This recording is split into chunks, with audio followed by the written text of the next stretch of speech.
മോദിയെ പുറത്താക്കുകയും ബദൽ സർക്കാർ രൂപീകരിക്കുകയുമാണ് ലക്ഷ്യമെന്ന് CPIM general secretary Sitaram Yechury. ഇടതുപക്ഷത്തിന്റെ ശക്തി വർദ്ധിപ്പിക്കണമെന്നും യെച്ചൂരി ആവശ്യപ്പെട്ടു.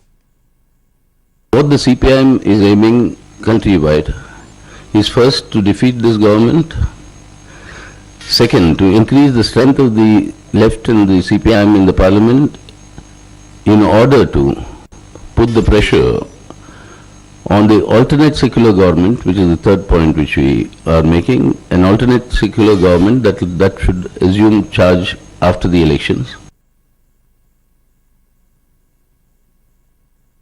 നരേന്ദ്രമോദിയുടെ പ്രചാരണത്തിനായി ടെലിവിഷൻ ചാനൽ ആരംഭിക്കാൻ അനുമതി നൽകിയ വാർത്താ പ്രക്ഷേപണ മന്ത്രാലയത്തോട് തെരഞ്ഞെടുപ്പ് കമ്മീഷൻ വിശദീകരണം തേടി.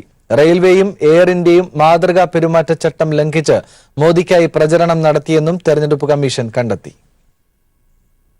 തെരഞ്ഞെടുപ്പ് തീയതി പ്രഖ്യാപിച്ചതിന് തൊട്ടു പിന്നാലെയാണ് നമോ ടിവി എന്ന പേരിൽ നരേന്ദ്രമോദിയുടെ പ്രചരണത്തിന് മാത്രമായി ഒരു ചാനൽ ആരംഭിക്കാൻ വാർത്താ പ്രക്ഷേപണ മന്ത്രാലയം അനുമതി നൽകിയത്. ചട്ടങ്ങളും കീഴ്വഴക്കങ്ങളും ലംഘിച്ചായിരുന്നു നടപടി. പെരുമാറ്റച്ചട്ടം നിലവിലുള്ള മാർച്ച് 31-ന് നമോ ടിവി സംപ്രേഷണം ആരംഭിച്ചു.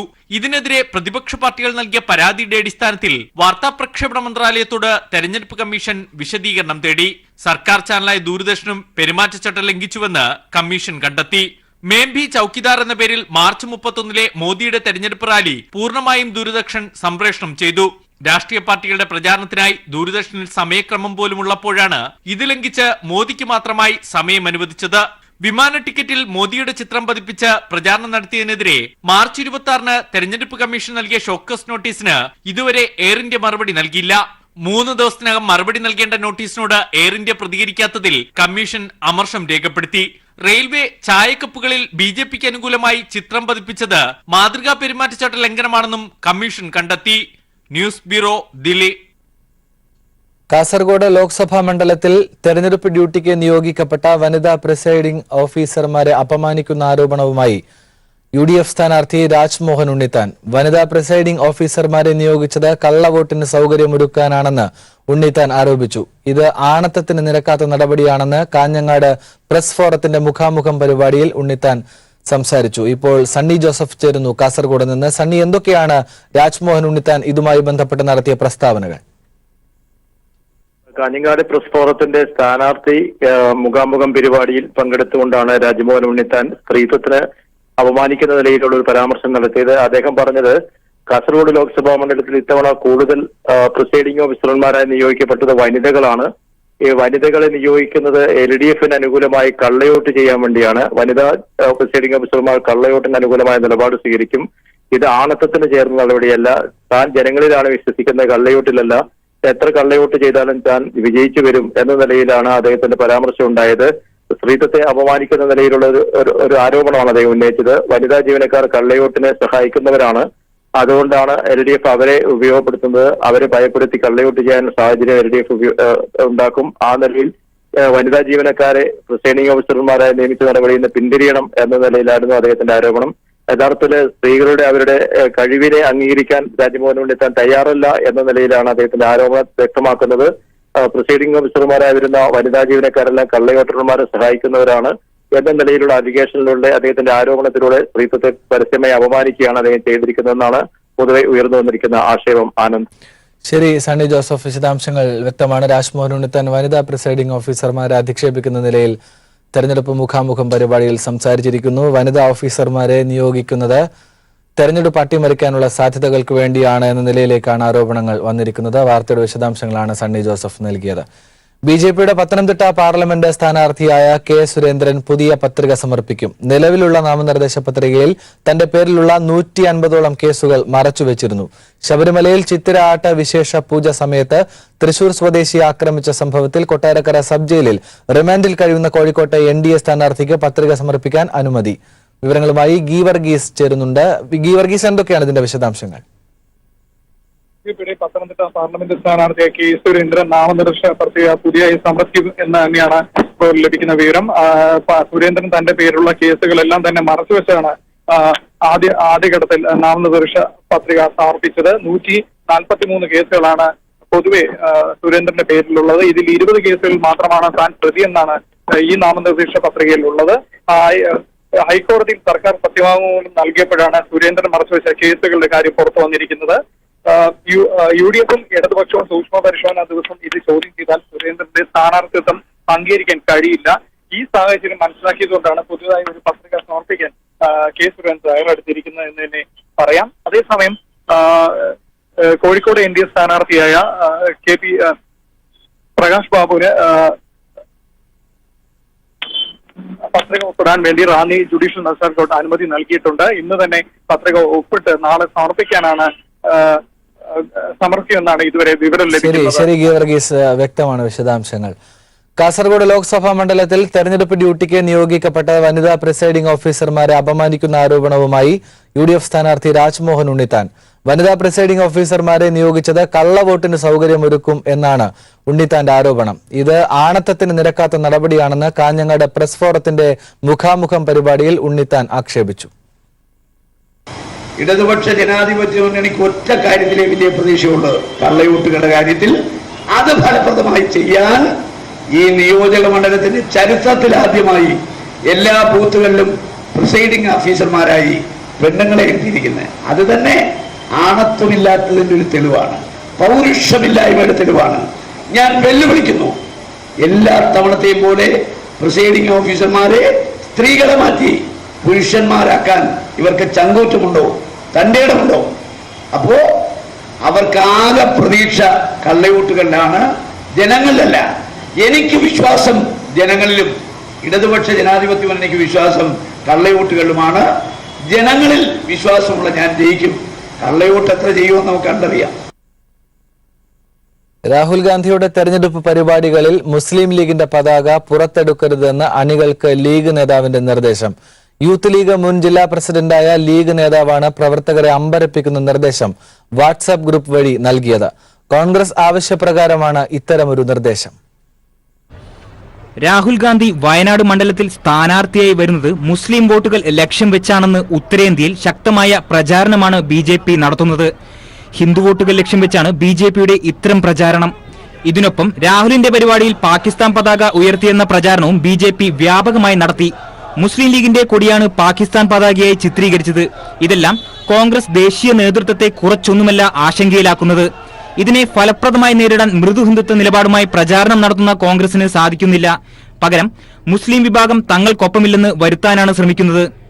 ഈ പശ്ചാത്തലത്തിലാണ് രാഹുൽ നാമനിർദ്ദേശ പത്രിക സമർപ്പിക്കാനെത്തുമ്പോൾ ലീഗ് പ്രവർത്തകർ പച്ചപ്പതാക പുറത്തെടുക്കരുതെന്ന് കോൺഗ്രസ് നിർദ്ദേശം നൽകിയിരിക്കുന്നത്. രാഹുൽ ഗാന്ധി പാകിസ്ഥാന്റെ പിന്തുണയോടെ അല്ലെങ്കിൽ രാഹുൽ ഗാന്ധിയുടെ പ്രകടനത്തിൽ പാകിസ്ഥാന്റെ കൊടി, രാഹുൽ ഗാന്ധിയുടെ പ്രകടനത്തിൽ പാകിസ്ഥാൻ മുസ്ലിം ലീഗിന്റെ കൊടി എന്നൊക്കെ നരേന്ദ്രമോദിയെ പോലുള്ള പ്രധാനമന്ത്രി തന്നെ ട്വിറ്ററിൽ ടാഗ് ചെയ്യുന്ന രീതിയൊക്കെ നമ്മൾ കണ്ടുകൊണ്ടിരിക്കുക. ആ പ്രചരണം അനേകായിരം ജനങ്ങളെ തെറ്റിദ്ധരിപ്പിക്കാൻ വലിയ സാധ്യത ഉണ്ടാവും. നമ്മൾ ചെയ്യേണ്ടത്, നമ്മൾ അതിൻ്റെ ഒരു പാകത്തിന് നമ്മുടെ സാധാരണ ലീഡേഴ്സ് മുന്നണിയിലെ എല്ലാ പാർട്ടിയുടെയും കൊടി പാകത്തിന് ഉപയോഗിക്കുക. അതിന് പകരം നമ്മൾ ഈ പുതപ്പ് പോലെ സാരി പോലെയുള്ള വൻ പതാകകൾ ഉപയോഗിക്കുന്നത് ഒഴിവാക്കുകയും. കഴിഞ്ഞ ദിവസം നടന്ന ജില്ലാ പ്രവർത്തക യോഗത്തിലും ഈ രീതിയിൽ നേതാക്കൾ സംസാരിച്ചിരുന്നു. എന്നാൽ കൊടി ഒളിപ്പിച്ചുവെച്ച് പ്രചാരണങ്ങളിൽ പങ്കെടുക്കാമെന്ന വിചിത്രമായ നിർദ്ദേശം ആത്മാഭിമാനം പണയം വെക്കലാണെന്ന അഭിപ്രായവും ലീഗിൽ ശക്തമായിട്ടുണ്ട്. മുസ്ലിം വിഭാഗം കോൺഗ്രസിനൊപ്പമല്ലെന്ന് പ്രചരിപ്പിക്കാനുള്ള കോൺഗ്രസ് നീക്കത്തിന് ലീഗ് നേതാക്കളും കൂട്ടുനിൽക്കുന്നതിൽ ശക്തമായ പ്രതിഷേധം പ്രവർത്തകരിൽ ഉയർന്നിട്ടുണ്ട്. News bureau, Wayanad. രാഹുൽ ഗാന്ധി നാളെ 11:30 വയനാട്ടിൽ നാമനിർദ്ദേശ പത്രിക സമർപ്പിക്കുമെന്ന് പ്രതിപക്ഷ നേതാവ് രമേശ് ചെന്നിത്തല.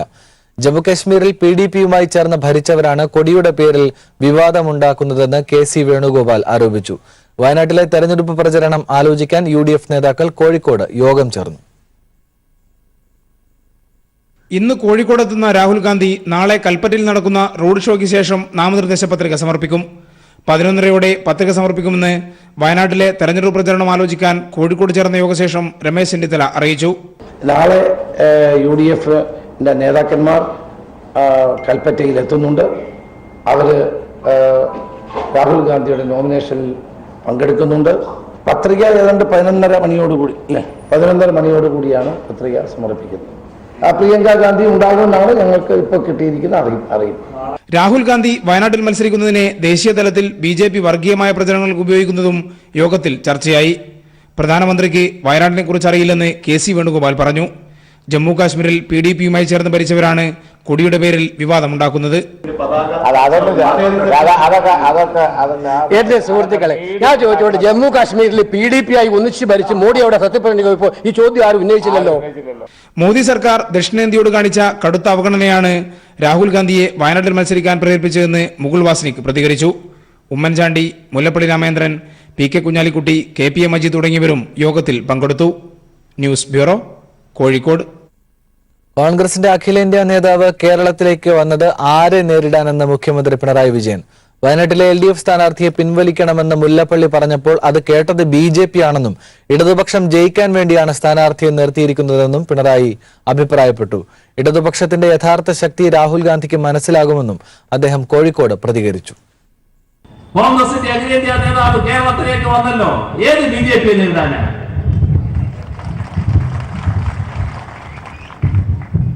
വയനാട്ടിൽ നിങ്ങൾ നേരിടുന്ന BJP സ്ഥാനാർത്ഥി ഏത്? നിങ്ങൾ പറയണ്ടേ? ഞങ്ങൾ ആദ്യമേ പറഞ്ഞല്ലോ എന്ത് സന്ദേശമാണ് നിങ്ങൾ നൽകുക. നമ്മുടെ KPCC പ്രസിഡന്റ് അദ്ദേഹത്തിന്റെ ഒരു പ്രസ്താവനയുണ്ടായി. ഞങ്ങളെല്ലാം കൂടി ചേർന്ന് ആലോചിച്ച് ഈ ഇടതുപക്ഷ ജനാധിപത്യത്തിന്റെ സ്ഥാനാർത്ഥിയെ പിൻവലിച്ച് ഇദ്ദേഹത്തിന് പിന്തുണ കൊടുക്കണം. ആ പ്രസ്താവന ഒരു കൂട്ടർ അംഗീകരിച്ചു കേട്ടോ. BJPക്ക് സ്ഥാനാർത്ഥിയില്ല അവിടെ. BJP അല്ല ഞങ്ങൾ, കേരളത്തിലെ ഇടതുപക്ഷ ജനാധിപത്യ മുന്നണി. അത് നിർണായക ശക്തിയാണ്. ആ ഇടതുപക്ഷ ജനാധിപത്യ മുന്നണിയാണ് അവിടെ സ്ഥാനാർത്ഥിയെ നിർത്തിയിരിക്കുന്നത്. അത് ജയിക്കാൻ വേണ്ടി നിർത്തിയ സ്ഥാനാർത്ഥിയാണ്. അത് ഓർത്തോളണം. ആരെങ്കിലും വരുന്നു കേട്ടാൽ എന്നാ നിങ്ങൾ പോയിപ്പോ ഞങ്ങളിങ്ങ് പോവുകയാണ് എന്ന് പറയുന്നവരല്ല ഇടതുപക്ഷ ജനാധിപത്യ മുന്നണി. നടിയെ ആക്രമിച്ച കേസിൽ മെമ്മറി കാർഡിന്റെ പകർപ്പ് ആവശ്യപ്പെട്ട് നടൻ ദിലീപ് നൽകിയ ഹർജി സുപ്രീംകോടതി മെയ് 1 മാറ്റി. വിധി വരുന്നതുവരെ കുറ്റം ചുമത്തരുത് എന്ന ദിലീപിന്റെ ആവശ്യം ഇത്തവണയും സുപ്രീംകോടതി പരിഗണിക്കാതെ മാറ്റിവെച്ചു. നടിയെ ആക്രമിച്ച കേസിൽ പ്രധാന തെളിവായ മെമ്മറി കാർഡിന്റെ പകർപ്പ് വേണമെന്നാണ് ദിലീപിന്റെ ഹർജി. കേസ് വാദത്തിനെടുത്തെങ്കിലും 10 ദിവസത്തേക്കെങ്കിലും മാറ്റിവെക്കണമെന്ന് സംസ്ഥാനം ആവശ്യപ്പെട്ടു. ഇത് പരിഗണിച്ച സുപ്രീംകോടതി മെയ് 1 കേസ് മാറ്റി. ഇക്കാര്യത്തിൽ സുപ്രീംകോടതി വിധി വരുന്നതുവരെ കുറ്റം ചുമത്തരുതെന്ന് ദിലീപിന്റെ അഭിഭാഷകർ ആവശ്യപ്പെട്ടു. കഴിഞ്ഞ തവണയും ഇതേ ആവശ്യം ദിലീപിന്റെ അഭിഭാഷകർ ഉന്നയിച്ചത് ചൂണ്ടിക്കാട്ടിയ സുപ്രീംകോടതി ആവശ്യം പരിഗണിക്കാതെ ഇക്കാര്യം മാറ്റിവെച്ചു. ജസ്റ്റിസുമാരായ AM ഖാൻവാൾക്കർ, അജയ് റസ്തോഗി എന്നിവരുടെ ബെഞ്ചാണ് ഹർജി പരിഗണിച്ചത്. മെമ്മറി കാർഡ് രേഖയാണോ തൊണ്ടി മുതലാണോ എന്നതാണ് കോടതി പ്രധാനമായും പരിശോധിക്കുക. മെമ്മറി കാർഡ് പ്രതിയെന്ന നിലയിൽ ലഭിക്കാൻ അർഹമായ രേഖയാണെന്ന് ദിലീപിന്റെ വാദം. എന്നാൽ ആക്രമണ ദൃശ്യങ്ങൾ നടന്റെ കൈവശമെത്തുന്നത് നടിക്ക് കോടതിയിൽ സ്വതന്ത്രമായി മൊഴി കൊടുക്കാൻ കഴിയാത്ത അവസ്ഥയുണ്ടാക്കുമെന്ന് സർക്കാർ വാദിക്കുന്നു. News bureau, Delhi. നെയ്യാറ്റിൻകര അതിയന്നൂരിൽ LDF തെരഞ്ഞെടുപ്പ് കമ്മിറ്റി ഓഫീസ് തീയിട്ട് നശിപ്പിച്ചു. KG ദിനകർ ചേരുന്നു വിവരങ്ങളുമായി. ദിനകർ, ഇന്ന് പുലർച്ചെയായിരുന്നു സംഭവം, എന്താണ് വിശദാംശങ്ങൾ? ആനന്ദ്, ഇന്ന് പുലർച്ചയോടുകൂടിയായിരുന്നു സംഭവം. LDFന്റെ നെയ്യാറ്റിൻകര അതിയന്നൂർ തെരഞ്ഞെടുപ്പ് കമ്മിറ്റി ഓഫീസിലാണ് തീയിട്ടത്. ആരാണ് സംഭവത്തിന് പിന്നിൽ എന്നത് സംബന്ധിച്ചുള്ള പോലീസ് അന്വേഷിച്ചു വരികയാണ്. ഓഫീസിലുണ്ടായിരുന്ന ഫർണിച്ചറും മറ്റു വസ്തുക്കളും കത്തി നശിച്ചിട്ടുണ്ട്. സംഭവത്തിൽ പോലീസ് കേസെടുത്ത് അന്വേഷണം നടത്തി വരികയാണ്. ആരാണ് സംഭവത്തിന് പിന്നിൽ എന്നുള്ളത് ഇപ്പോഴും വ്യക്തമല്ല. ആനന്ദ്, ശരി, വ്യക്തമാണ്. നെയ്യാറ്റിൻകരയിൽ തെരഞ്ഞെടുപ്പ് കമ്മിറ്റി ഓഫീസിന് തീയിട്ടിരിക്കുന്നു. LDFന്റെ തെരഞ്ഞെടുപ്പ് കമ്മിറ്റി ഓഫീസിനാണ് നാശനഷ്ടമുണ്ടായിരിക്കുന്നത്. പോലീസ് അന്വേഷണം ആരംഭിച്ചു. KG ദിനകറാണ് വിശദാംശങ്ങൾ നൽകിയത്. തെരഞ്ഞെടുപ്പ് ഗാനവുമായി തെരഞ്ഞെടുപ്പ് കമ്മീഷൻ. വോട്ട് ചെയ്യാൻ തയ്യാറെടുക്കൂ, വോട്ടർ എന്നതിൽ അഭിമാനിക്കൂ എന്ന ആശയം ഉൾക്കൊണ്ടുള്ളതാണ് പാട്ട്. മലയാളത്തിലെ ആദ്യത്തേത് കൂടിയായ ഔദ്യോഗിക തെരഞ്ഞെടുപ്പ് ഗാനം പാടിയത് KS ചിത്രയാണ്. ഗാനത്തിന്റെ CD ഗവർണർ P സദാശിവം പ്രകാശനം ചെയ്തു.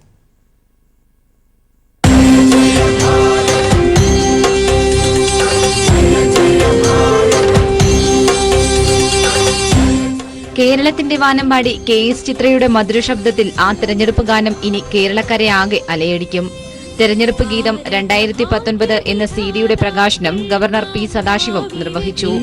ഭാരത ഭാഗ്യവിധാതാക്കൾ നാം ഭാവി രചിക്കും വർണ്ണങ്ങൾ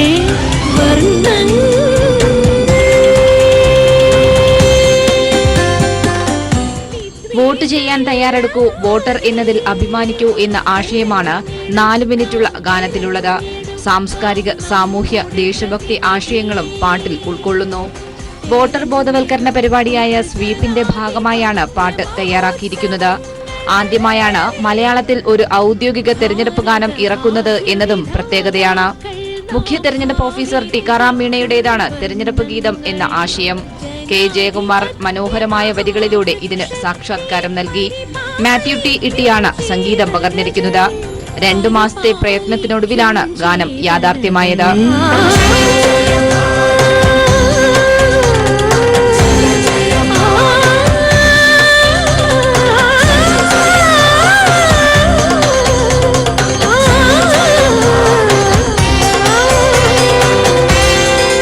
ന്യൂസ് ബ്യൂറോ, തിരുവനന്തപുരം. പത്തനംതിട്ടയിലെ NDA സ്ഥാനാർത്ഥി കെ സുരേന്ദ്രനുമായി Mallappally Congress block vice president TP Girish നടത്തിയ രഹസ്യ ചർച്ചയ്ക്കെതിരെ കോൺഗ്രസിൽ അമർഷം. വാർത്ത പുറത്തുവന്നതോടെ ഗിരീഷിനെതിരെ ശക്തമായ നടപടിയെടുക്കണമെന്നാവശ്യപ്പെട്ട് കോൺഗ്രസ് നേതാക്കന്മാരടക്കം രംഗത്തെത്തി. പത്തനംതിട്ടയിലെ NDA സ്ഥാനാർത്ഥിയായ കെ സുരേന്ദ്രൻ മല്ലപ്പള്ളിയിലെ സ്വീകരണ ചടങ്ങിനിടെ കോൺഗ്രസ് ബ്ലോക്ക് വൈസ് പ്രസിഡന്റായ TP ഗിരീഷിന്റെ വീട്ടിൽ നടത്തിയ രഹസ്യ ചർച്ചയുടെ വാർത്ത പുറത്തുവന്നതോടെ പത്തനംതിട്ടയിലെ കോൺഗ്രസ് പ്രവർത്തകർ പ്രതിഷേധവുമായി രംഗത്തെത്തി. രാജ്യം ഉറ്റുനോക്കുന്ന നിർണായക തെരഞ്ഞെടുപ്പിൽ മുഖ്യ എതിരാളി BJP ആണെന്നിരിക്കെ കോൺഗ്രസ് പ്രവർത്തകർ BJPയോടൊപ്പം നിൽക്കുന്ന നിലപാട് ജില്ലാ കോൺഗ്രസ് നേതൃത്വത്തെയും വെട്ടിലാക്കിയിരിക്കുകയാണ്. ഇതിനിടയിൽ TP ഗിരീഷിനെതിരെ ശക്തമായ നടപടി സ്വീകരിക്കണമെന്നാവശ്യപ്പെട്ട് ജില്ലയിലെ കോൺഗ്രസ് നേതാക്കന്മാരും രംഗത്ത് വന്നു. TP ഗിരീഷിനെതിരെ മാതൃകാപരമായ ശിക്ഷാ നടപടികൾ കൈക്കൊള്ളണമെന്ന് INTUC സംസ്ഥാന നിർവാഹക സമിതി അംഗം സുരേഷ് ബാബു പാലാഴി ആവശ്യപ്പെട്ടു. അദ്ദേഹവുമായി ഒരു കൂടിക്കാഴ്ച ഇന്ത്യൻ നാഷണൽ കോൺഗ്രസിന്റെ ഉത്തരവാദിത്തപ്പെട്ട സ്ഥാനത്ത്, അതും ബ്ലോക്ക് കോൺഗ്രസ് കമ്മിറ്റിയുടെ വൈസ് പ്രസിഡന്റ് സ്ഥാനത്ത് ഇരുന്നുകൊണ്ട് ശ്രീ TP ഗിരീഷ് കുമാർ നടത്തിയത് ഒരു കാരണവശാലും സംഭവിക്കാൻ പാടില്ലാത്ത ഒന്നായിരുന്നു.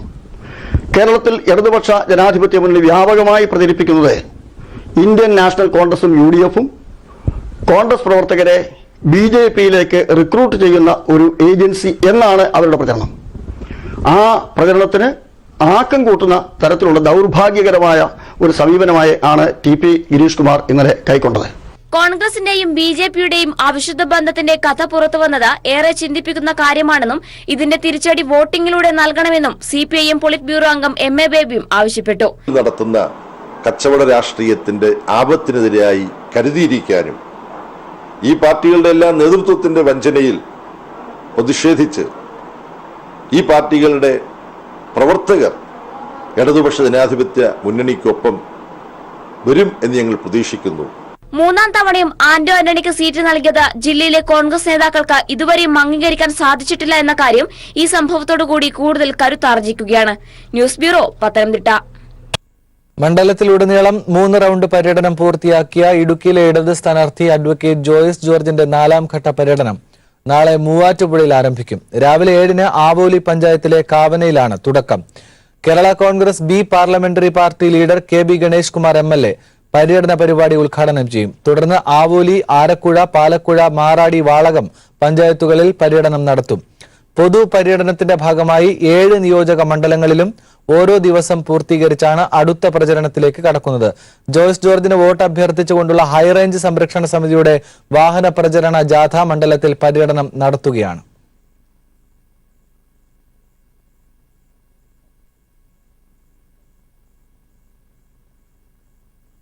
ശക്തമായ തെരഞ്ഞെടുപ്പ് പോരാട്ടത്തിലേക്ക് കടക്കുകയാണ് വയനാട്. ഗ്രാമീണ മേഖലകളടക്കം കേന്ദ്രീകരിച്ച് പ്രചരണം ശക്തമാക്കുകയാണ് LDF. CPIMന്റെയും CPIയുടെയും പ്രത്യേക പ്രവർത്തക കൺവെൻഷനുകൾ വയനാട്ടിൽ നടന്നു. കോടിയേരിയും കാനം രാജേന്ദ്രനും കൺവെൻഷനുകളിൽ പങ്കെടുത്തു. രാഹുൽ ഗാന്ധിയുടെ മത്സരത്തിലൂടെ പുതിയ ദിശയിലെത്തിയിരിക്കുന്നു വയനാട്ടിലെ തെരഞ്ഞെടുപ്പ് ചിത്രം. ഇടത് വലത് മുന്നണികളുടെ ശക്തമായ രാഷ്ട്രീയ പോരാട്ടം ചരിത്രത്തിൽ ഇടം പിടിക്കുമെന്നുറപ്പ്. ബൂത്ത് തലം മുതൽ പ്രചരണ പ്രവർത്തനങ്ങൾ LDF ശക്തമാക്കി. UPA-യുടെയും NDA-യുടെയും നയങ്ങൾ വയനാട്ടിലടക്കം സാധാരണ ജനവിഭാഗങ്ങളെ പ്രതികൂലമായി ബാധിച്ചതടക്കം LDF ക്ഷേമ പ്രവർത്തനങ്ങളും വികസനവും രാഹുൽ ഗാന്ധിയുടെ സുരക്ഷിത മണ്ഡലം തേടിയുള്ള ഒളിച്ചോട്ടവുമെല്ലാം ഉയർത്തിക്കാട്ടിയാണ് LDF പ്രചരണം. പ്രത്യേക പ്രവർത്തക കൺവെൻഷൻ CPM കൽപ്പറ്റയിൽ സംഘടിപ്പിച്ചു. കോടിയേരി പങ്കെടുത്തു. UDF ഭരിച്ച കാലത്ത് 2001-2006 കാലത്ത് മാത്രം 500-ൽ പരം കർഷകരാണ് വയനാട് ജില്ലയിൽ ആത്മഹത്യ ചെയ്യേണ്ടി വന്നു. വയനാട്ടിൽ മാത്രം. ആ നയത്തിൻ്റെ പ്രധാനപ്പെട്ട ഒരു വക്താവും പ്രചാരകനുമായിരുന്ന കോൺഗ്രസ് പ്രസിഡന്റ് ഈ ദുരന്തത്തിന് ഉത്തരവാദിത്തം ഏറ്റെടുക്കാൻ തയ്യാറുണ്ടോ? CPI-യും പ്രവർത്തക കൺവെൻഷൻ സംഘടിപ്പിച്ചു. BJP ചിത്രത്തിലേ ഇല്ലാത്ത മണ്ഡലത്തിലേക്കാണ് രാഹുൽ ഗാന്ധി BJP എതിർക്കാൻ എത്തുന്നതെന്ന് കാനം പറഞ്ഞു. NDA ഇവിടെ കെട്ടിവെച്ച പണമില്ലാത്ത ഒരു മുന്നണിയാണ് എന്ന യാഥാർത്ഥ്യം കഴിഞ്ഞ തെരഞ്ഞെടുപ്പിൽ ഞങ്ങൾക്ക് ബോധ്യമായതാണ്. മനസ്സിലായില്ലേ? ആ സ്ഥലത്തേക്കാണ് നരേന്ദ്രമോദിയെ എതിർക്കാൻ രാഹുൽ ഗാന്ധി വരുന്നത്. ആ സത്യം ഞങ്ങൾ പറഞ്ഞു എന്ന് മാത്രമേ ഉള്ളൂ. രാഹുൽ ഗാന്ധി വ്യാഴാഴ്ച വയനാട്ടിൽ പത്രിക സമർപ്പിക്കാനെത്തും. NDA സ്ഥാനാർത്ഥി തുഷാർ വെള്ളാപ്പള്ളിയും മണ്ഡലത്തിൽ പ്രചരണം തുടങ്ങി. മുന്നണികളുടെ ദേശീയ നേതാക്കളടക്കം വയനാട്ടിൽ അടുത്ത ദിവസങ്ങളിൽ എത്തുന്നതോടെ തെരഞ്ഞെടുപ്പ് ആവേശം അനുദിനം ചൂടേറും. News bureau, Wayanad.